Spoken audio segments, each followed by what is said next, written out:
Hello and welcome to CrossTalk, where all things are considered. I'm Peter Lavelle. Strategic blunder or a policy of endless possibilities, take your pick. However, there's no denying Washington and its coalition of the reluctant are incapable of stopping the spread of the Islamic State. How many boots on the ground will it take to change that?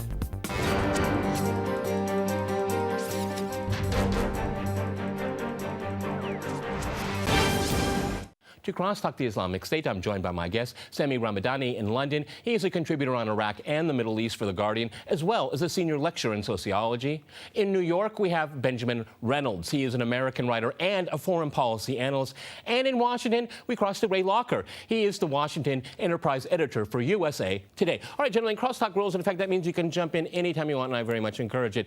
Sami in London, if I can go to you. In my mind, this is a strategic blunder and an an endless opportunity for the powers that be to rearrange the Middle East. They've been fighting terrorist groups in that region for over the entire century, the 21st century, and accomplished nothing. Why do they think they can achieve something now? I think if we look at their strategy as being to end all these terrorist organizations, then it seems like a futile, endless exercise. But I look at it a bit differently in terms of reading, especially U.S. strategy, U.S. and its various allies. U.S. strategy is anchored on dominating the Middle East, dominating its natural resources, and in addition, supporting Israel. So you have this, if you like, strategic goal. Everything else has to serve these strategic goals. And in terms of terrorism, terrorism has come to the Middle East, especially to Iraq and Syria and Libya, after the invasion of Iraq. In the context of Afghanistan, obviously they supported bin Laden, they supported the Taliban, and the roots of the terrorism of the Middle East go back to Afghanistan. But within the context of Iraq and Syria, the invasion of Iraq opened the door, US-led invasion, opened the door for these terrorist organizations. Remember, these terrorist organizations, their main target has been, when they became extremely active in Iraq from 2004-5 onwards, has been the Shia of Iraq, the Christians of Iraq. The United States did not see them as a threat to its occupation of Iraq. On the contrary, US generals seemed to be happy to see them grow to create sectarian conflict in the country. Within the context of Syria, things became even more open, where armaments, funds flew to the armed groups in Syria, including the so-called ISIS of today. But what you're saying, if I go to Ben in New York here, is that no lessons have been learned whatsoever. Is that the only policy the West seems to have is just more violence and organized chaos, I would say. I would say, unfortunately, it really doesn't appear that any lessons were learned after the invasion of Iraq, or much less after the invasion of Afghanistan. I mean, if you look at what's happening in Syria now, the United States essentially has given itself an open-ended mandate for a conflict against ISIS, but also for waging a proxy war against the Assad regime by arming these so-called moderate rebel forces who are going to appear from nowhere, hopefully. I'm not really sure what the long-term strategy is. We might find these moderates somewhere. Maybe they're hiding out from us here. I'm not sure. I've been hearing about them for over a year now, and they still haven't found the moderates here. Ray, it's very interesting here is that we have an administration that has a Nobel Prize winner at the top of it, and it's bombed 7 predominantly Muslim countries in his time in office, Mr. Barack Obama. I mean, again, for me, it's always been about the learning curve. How much do they learn? It seems nothing. And he even says this problem with ISIS will be solved in the next administration. He won't even be around. Well, I mean, these problems never get solved. I'm going to agree with some of what Sami and Ben have said and disagree with some of it. I don't think the United States wants to dominate the Middle East. I think the United States, at least from the government officials I talk to and the polls I read, the United States really doesn't want to have anything to do with the Middle East. We keep getting dragged back in there for various reasons, some self-inflicted wounds. Obviously, the war in Iraq, there were no weapons of mass destruction, no real reason to do it other than they thought that they could do it. Their stated reasons didn't hold up. And that has caused problems since then. I mean, obviously created a lot of the terrorist problems in Iraq. You had al-Qaeda in Iraq that sprouted up because of that. Abu Musab al-Zarqawi because of that, who caused a whole range of problems, not just for the United States and the occupation, but for the Sunnis living there as well. And they wanted him gone as much as we did. A lot of lessons that have not been learned. The United States would prefer to not be there if they had their choice. I don't think that, based on what I've picked up from the White House and other members of Congress, that we want to be there. We want to be fighting a war in Iraq again. The president certainly doesn't want to, and there are considerable pressures to do that. And I don't think anybody would argue that the Islamic State, whatever acronym you want to use for it, is not a bad actor in the region. Okay, well, let's talk about bad acting. Sami, I could see you were disagreeing with Ray there. But, I mean, ISIS came about because of bad policy coming out primarily of Washington, out of the White House. Well, of course, and I do stress my point that domination of the Middle East is important. How can anybody say the United States is not interested in the Middle East when 55% of world reserves of oil are in the Middle East, when 40 to 45% of world gas reserves are in the Middle East, when Israel is in the Middle East, when the Middle East is a collection of very strategic placed countries, Iran, Turkey, and so Iraq, and Saudi Arabia, and Egypt, and so on. I mean, this is not really serious proposition. What I stress is that these terrorist organizations do not pose, and I quote Joe Biden, the Vice President of the United States, who only about 10 days ago or so declared at Harvard University that ISIS poses no threat to the United States, not to its way of life, not to its security. So what is it that is frightening the United States to declare such emergencies and start bombing raids? I think they are building a new military base in Iraqi Kurdistan near Erbil. That is well known. Duhok, another city in Iraqi Kurdistan, is witnessing the evolution of a military base. The United States is training a so-called, I stress so-called Sunni army. Some of its personnel and former Ba'athist officers are also based in Erbil. There is a lot of detail here which suggests to me that the United States is utilizing the pretext of the savagery of ISIS to push through certain strategic policies, but it faces problems. Okay. Turkey and Qatar are linked. Let's talk about the.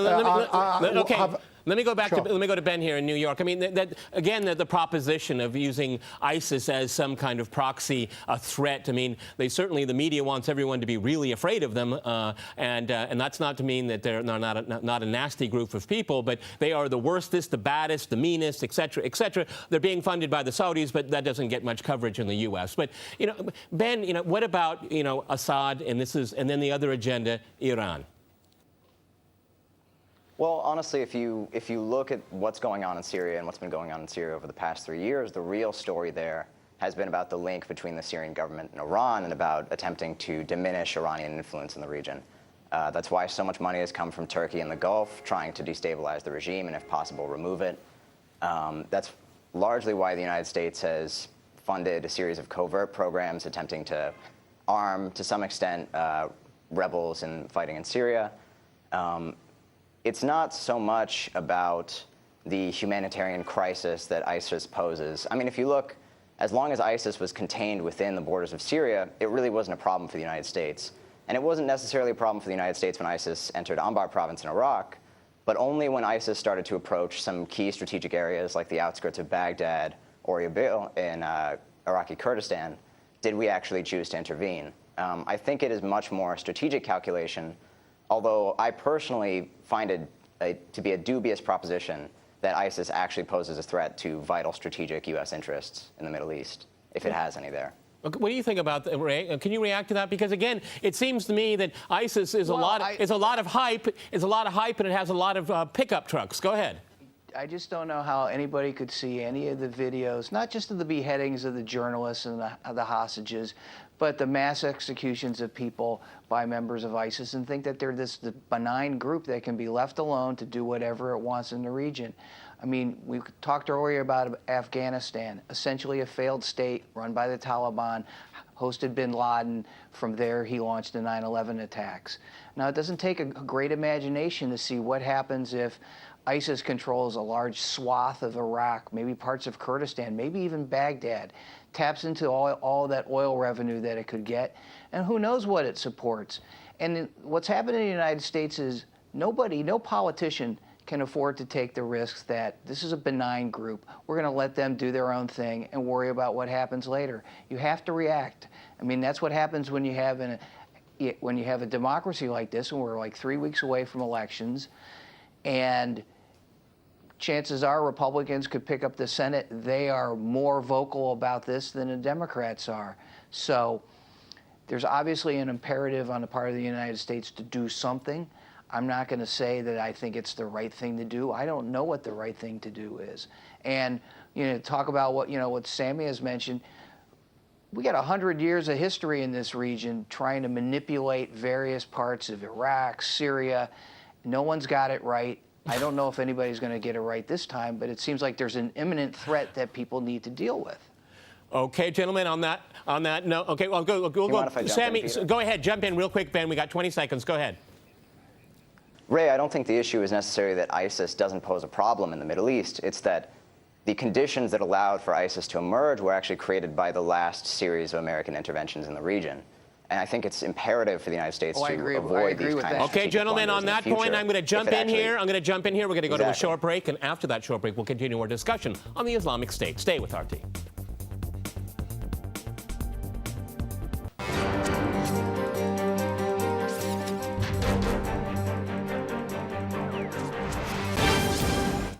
Okay, I'd go back to Sami in London. Ben brought up a really interesting point as we were going to the break here, is that we can always talk about what must be done, what should be done, blah, blah, blah. We always do that in media, but very few people like to talk about origins, and that's exactly what Ben mentioned here. Why don't we ever talk about how we get ourselves into these situations in the first place? Go ahead, Sami. Yes, and this is really important, because if we understand how we got here, we might begin to have a solution. And the way we got here is wars and interventions. Look at what happened in Libya. They destroyed the state. Gaddafi was a dictator, yes? But bombing Libya, its infrastructure, its state institutions, has opened it into all manner of terrorist organizations, hundreds of them, in fact, exporting arms and men to Egypt and Syria and so on. Look at what happened to Iraq. Saddam's dictatorship, a brutal dictator. But what did the United States do? Destroy the Iraqi state, its infrastructure, its social institutions. That opened the door for the growth of terrorism. Syria, they have half succeeded in dismantling a lot of the social structures. Syria was a secular society. And look who they armed. The so-called moderates are also very sectarian. There is no such thing as a moderate force in Syria. Qatar alone spent $3 billion within 2 years, 2011 to 13, according to the Financial Times in London. $3 billion on arming and funding some of these organizations. So you have a situation where the United States and its allies, Qatar, Saudi Arabia, Turkey, are knee-deep in backing these sectarian takfiri. The word takfiri is important here. It means, you regard everybody else who doesn't belong to your very narrow Wahhabi sect. Wahhabi sect is the sect of the Saudi and Qatari royal families. If you don't belong to that sect, then you are a kafir. You are okay. a Let's stay with this. Who could be killed. Let's stay with this. Ben, it's very interesting, is because I said in my introduction the coalition of the reluctant, because there is a lot of reluctance. We have a lot of PR out there, but a lot of people in the region are not so keen on going into battle with ISIS. But ISIS really wants the Americans there, and this is and the Americans are taking the bait because everybody in the Middle East wants Washington to carry the water. They'll pay for it. The American people will pay for it. And maybe they can avoid boots on the ground. It's probably inevitable that they will end up being that way. And we start the cycle all over again. Go back to 2003. Well, I'm not so sure that ISIS in particular wants the United States to intervene. I think that was actually the strategy of al-Qaeda going back to 9/11 and the invasion of Afghanistan. But I think the sad reality is that the current American intervention can't actually, and this is something that's been widely acknowledged by the Pentagon, by various officials in the White House, that the current intervention can't really stop ISIS in the way that for the sort of goals that we've set out. You can't really degrade and destroy this organization that's operating largely in cities simply by conducting airstrikes on targets in the open. So again, as you say, there's a temptation. I mean, we already have people who we call advisors, essentially special forces operating in Iraq, possibly Syria. There's a temptation to increase our commitment on the ground, which is one of the reasons we've been looking to arm these, again, so-called moderates, is because you actually need boots on the ground to push people out of these contested areas. The only problem there is that we're either stuck arming people who are going to end up probably fighting alongside al-Qaeda, or American soldiers are going to once again end up in Iraq, which is certainly not something that anybody wants. You know, Ray, maybe try something different for a change. I know it's politically incorrect to talk about it, but maybe Washington should just make peace with Iran, stop trying to overthrow Assad. And these are two countries that can actually add value to create a security environment in the region, but they keep being shut out of the region in this process. Maybe try something new for a change. Go ahead, Ray. Well, that is an option, and people talk about it. We are doing the nuclear talks with Iran. They seem to be going fairly well. At least the two nations are talking when they hadn't been talking before. They've talked in the past about things having to do with Iraq and the sectarian violence there. So maybe that expands. I'm not going to venture a personal opinion on Syria. I know that there are many people previously, before the fighting started in 2011, who thought that Assad was somebody who was holding that country together, just like Saddam Hussein was in Iraq. Now, we can certainly disagree with the methods by which he did that, but that country was not a haven for terrorism before 2003. Same with Syria. And as Sami mentioned, same with Libya. When you break apart a country like that, things spill out that you don't anticipate. And I will agree with both, Sami and Ben, that when that happens, you're going to have problems that you have to deal with. And the problem, though, is then you're faced with a crisis. And you can either try to enact a long-term strategy in the midst of an imminent crisis like this one, or deal with the crisis. Too often, we end up forced to deal with the various crises that erupt. Okay, well, but Sami, I mean, Can I inject, go ahead, can jump I inject in. another point here, Peter? Please do. Yeah, one thing I think we need to also observe is that I really do not think that the United States is interested in having a peaceful, secure environment in the Middle East. You can call this a far-fetched theory, but my own understanding of the U.S. industrial military complex is that this ginormous, multifaceted sets of institutions in the United States do thrive on tension and war, whether it's their advanced technologies or boots on the ground, as they say. The armaments industry is massive, creating tension. There are hundreds of U.S. bases and facilities across the world, and they still want more, surrounding even Russia. 60% of U.S. naval forces will go to the South China Sea. They've surrounded Iran with bases. Look at what they've done in Iraq, Syria, Libya. To suggest that to start rather from the premise that the United States is interested in a peaceful, secure environment, I think misses the point.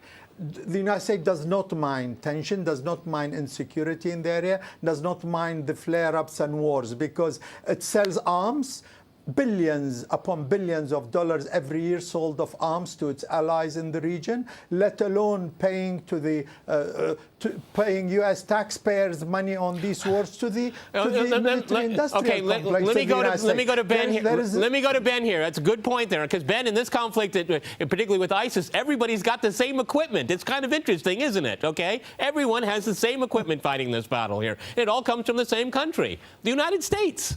You want to react to that, because I mean it's well, it really is awfully interesting how that happens. Well, I think we all pretty much know how it happened, okay? You arming these people, training these people, and then they decided to change sides, okay? That's how it happened, okay? Ben, let me ask you a question here. I mean, the perception on the ground, I mean, you know, you have ISIS that they don't recognize these post-World War I borders. They made it very clear about the big PR event about it. But I think the West is also ignoring these borders as well. And this is this sense in the region of continued Western imperialism and colonialism, and it sells really well. And let's say the truth here, it's a hard truth, but not everyone that ISIS controls, you know, not everyone there hates them. Everyone, in some cases, they welcome these outsiders coming in because they didn't like how they were being ruled earlier, particularly in Western Iraq. Go ahead, Ben. Well, I would be pretty skeptical about saying that there's any sort of widespread support, even in the areas that ISIS controls. I didn't say. Okay, Ben. I didn't say why. I didn't say widespread. I said support. They are a useful tool, though. Okay, go ahead. Keep going.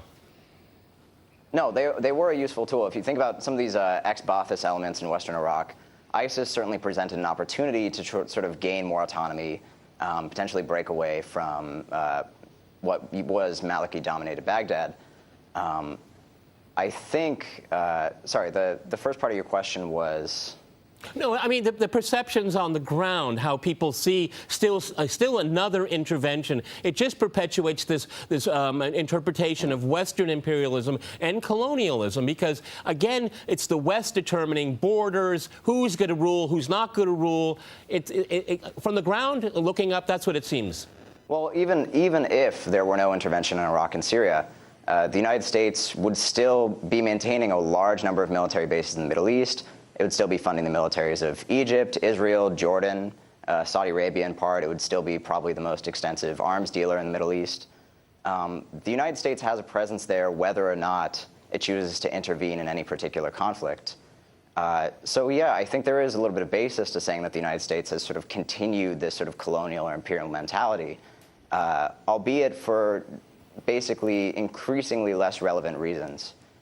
Okay, Ray, do you want to react to that? Because you think of the United States is indispensable. It has to be there. There's a lot of arguments to say that this is what fuels the violence itself. Being on the ground, bombing. I think the United States should be there. Okay, Ray, go ahead. Well, the United States should be there, whether it's with diplomats, businessmen, and maybe less so the military. You know, it's a global economy. The United States needs to have people everywhere, just like China has businessmen and diplomats everywhere, just like the Russians have people and diplomats everywhere. The extent of the military commitment, I think most Americans, if you ask them, they say they don't want to be in the Middle East. The government, other interests, have a different feeling. They do think we need to be there.